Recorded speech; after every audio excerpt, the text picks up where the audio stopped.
Hello viewers, welcome to my channel Let's Discuss. I am Priyanka Priyadarshi and today I am going to discuss the topic competency mapping and balanced scoreboard. So let's start with the meaning. So what is the meaning of competency? Competency is the capability to apply or use the set of related knowledge, skills and abilities required to successfully perform critical work functions or tasks in a defined work setting. तो किसी भी काम को करने के लिए जिस skill की रिक्वायरमेंट होती है उसे हम कहते हैं कॉम्पिटेंसी. गिलबर्ट ने 1996 में डिफाइन किया कि कॉम्पिटेंसी किसे कहते हैं. तो उन्होंने बताया है कि as the state of being competent refers to having the ability to consistently produce the results. Right. तो कॉम्पिटेंसी का मतलब होता है कि वैसी एबिलिटी जिससे हम लोग कंटिन्यूसली रिजल्ट प्रोड्यूस करते हैं.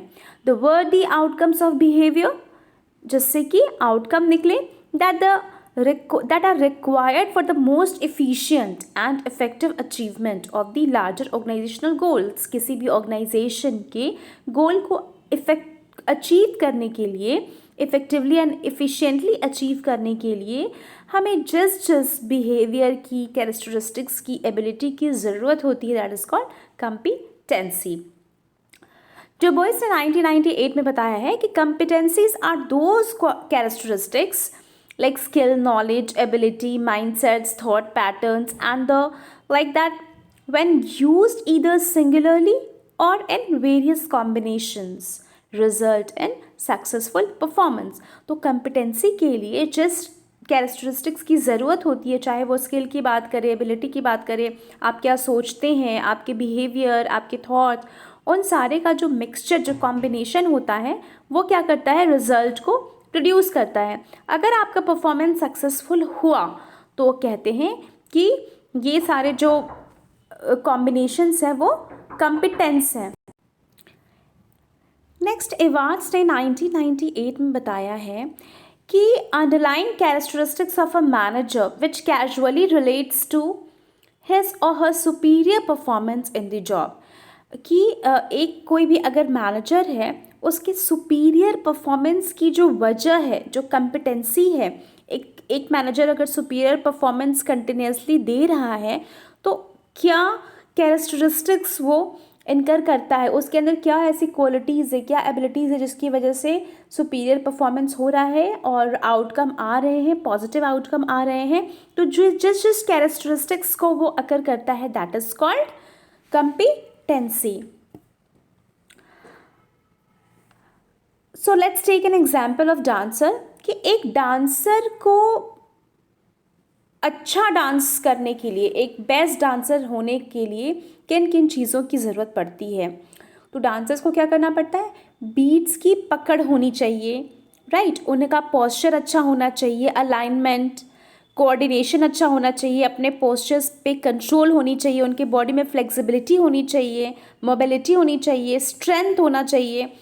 तभी वो एक अच्छा डांस परफॉर्म कर सकते हैं और एक अच्छे डांसर बन सकते हैं. So the second example we can take of singer. एक अच्छा सिंगर बनने के लिए क्या किस किस कॉम्पिटेंसी की ज़रूरत होती है. तो सिंगर को वॉइस की क्वालिटी उनकी अच्छी होनी चाहिए और साथ में वो रिदम को फील कर सकते हो. राइट. उनमें सेल्फ अवेयरनेस होना चाहिए और ब्रीथ पे कंट्रोल होना चाहिए, इमोशनल अवेयरनेस होना चाहिए कि वो क्या गा रहे हैं उसको फील कर सकें और अपनी फीलिंग्स उस सॉन्ग के अंदर डाल सकें. ऑडियंस अवेयरनेस के किस तरह के ऑडियंस हैं, उनको कैसे हिप्नोटाइज करना है, कैसे उनको प्रभावित करना है. बॉडी अवेयरनेस होना चाहिए, अपीयरेंस अच्छा होना चाहिए. राइट. तो ये सारी चीज़ों के कॉम्बिनेशन से आप एक अच्छा स्टेज परफॉर्मेंस दे सकते हैं, आप एक अच्छे सिंगर बन सकते हैं. Some examples of skills that make a strong leader.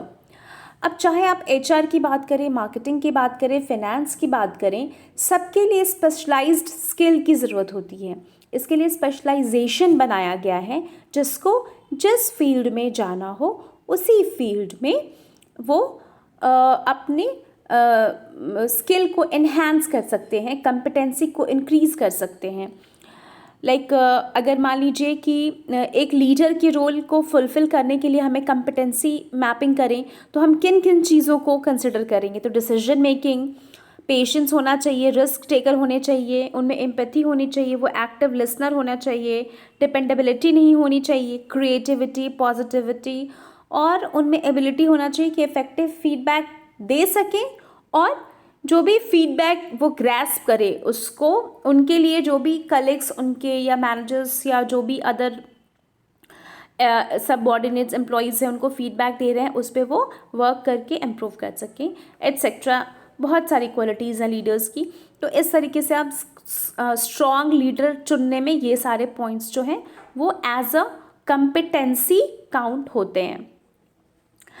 तो बेसिकली क्या है competency? Competency skill plus knowledge plus ability is equal to competency. आपके अंदर आप किस चीज़ में स्किलफुल हैं, आपका नॉलेज कितना है, और आप कितने केपेबल हैं किसी टास्क को परफॉर्म करने में। अगर आप किसी टास्क को परफॉर्म करने में बहुत ही अच्छे से केपेबल हैं, उस एरिया में आपकी नॉलेज बहुत अच्छी है और आप बिल्कुल परफेक्शन के साथ, स्किल के साथ उस काम को सबसे अच्छे तरीके से करते हैं, यानी कि आप कॉम्पिटेंस हैं, आपकी कॉम्पिटेंसी अच्छी है, राइट। तो आप कॉम्पोनेंट्स देखते हैं कॉम्पिटेंसी की। So a competency is made up of following 3 elements, skill, knowledge and attribute. मैंने पहले भी बताया है कि knowledge relates to information, cognitive domain, मतलब कि एक पर्टिकुलर टास्क के लिए आपके अंदर कितनी नॉलेज है। Second is skills, relates to the ability to do physical domain, आप फिजिकली उस काम को कितने अच्छे से परफॉर्म कर सकते हैं, कितने एक्सपर्ट हैं उसको करने में। The outstanding performance of task और एक्टिविटीज़, आप कितने एक्टिव हैं उस काम को करने के लिए, आपकी जो परफॉर्मेंस है, आपकी जो एक्टिविटीज़ है वो आउटस्टैंडिंग होनी चाहिए। Attribute relates to qualitative aspects, मतलब जो पर्सनल कैरेक्टरिस्टिक्स और ट्रेड्स हैं, जैसे कि आपका बिहेवियरल, आपका थॉट प्रोसेस, आपका प्रेजेंस ऑफ माइंड और डिसीजन मेकिंग एबिलिटी एट्सेट्रा, वो कितनी है। तो ये सारे कॉम्पोनेंट्स हैं, राइट। तो मैंने जैसे कि बताया कि 4 मेजर कॉम्पोनेंट्स हैं, skill, knowledge, personal attributes, extraordinary performance, behaviour, ये सारे मैंने एक्सप्लेन किया अभी।